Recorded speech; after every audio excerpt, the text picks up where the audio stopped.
সুপ্রিয় দর্শক মন্ডলী, এখন আমরা যে রোগীর অপারেশন করছি সেটি হচ্ছে গাইনোকোমেশিয়া।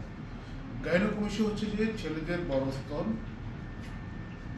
অর্থাৎ এনলার্জ মেল ব্রেস্ট। এখন গাইনোকোমেশিয়া কেন হয় সেটার কারণ বেশিরভাগ ক্ষেত্রেই জানা যায় না, তবে ফাস্ট ফুড, ফ্যাটি ফুড খাওয়া, তারপরে কায়িক পরিশ্রম কম করা, এগুলো হচ্ছে অনেকাংশ দায়ী। অনেকের ধারণা যে এটা হরমোনাল কারণে গাইনোকোমেশিয়া হয়। আসলে হরমোনাল কারণে যে গাইনোকোমেশিয়া হয় সেটা সাধারণত এক সাইডে হয়, কিন্তু আমরা যেসব রোগীর অপারেশন করি তাদের বেশিরভাগই সব দুই সাইডের গাইনোকোমেশিয়া, অর্থাৎ বাইলেটারাল গাইনোকোমেশিয়া। এই ধরনের মেল ব্রেস্ট যেগুলো বড় হয় সেগুলোতে সাধারণত হরমোনাল প্রবলেম থাকে না। এখন এটা যে চিকিৎসা সেটা হচ্ছে যে অপারেশন করা। অনেকে বলেন যে ডাক্তার সাহেব ওষুধ খেয়ে কমানো যায় কিনা। অনেক ডাক্তারই বলে থাকেন যে ওষুধ খেয়ে কমানো যায়, কিন্তু আমরা আজ পর্যন্ত দেখি নাই কোনো ডাক্তার কোনো রোগীর অপারেশন করে গাইনোকোমেশিয়া, অপারেশন ছাড়া শুধু ওষুধ দিয়ে গাইনোকোমেশিয়া কমাতে পেরেছেন।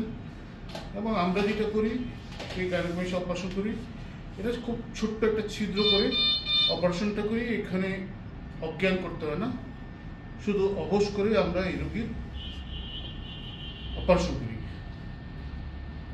অজ্ঞান যেহেতু করতে হয় না, এখানে কিছু অ্যাডভান্টেজ আছে বা সুবিধা আছে।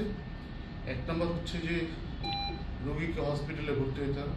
দুই নম্বর হচ্ছে যে রোগীকে রক্তদান অর্থাৎ ব্লাড ট্রান্সফিউশন করতে হয় না। তিন নম্বর হচ্ছে যে অজ্ঞান করতে গেলে যেসব অনেকগুলো টেস্ট করতে হয় সেগুলো করতে হয় না।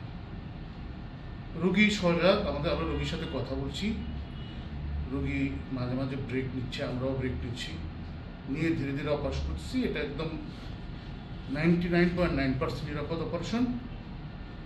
ফলে কারো যদি বড় ব্রেস্ট থাকে কোনো চিন্তা করবেন না, এটার অপারেশন সিম্পল এবং খুবই বেশি ব্যয়বহুল না, মাঝারি ধরনের ব্যয়বহুল। সুপ্রিয় দর্শক মণ্ডলী, সবাই ভালো থাকবেন, সুস্থ থাকবেন, সবাইকে ধন্যবাদ।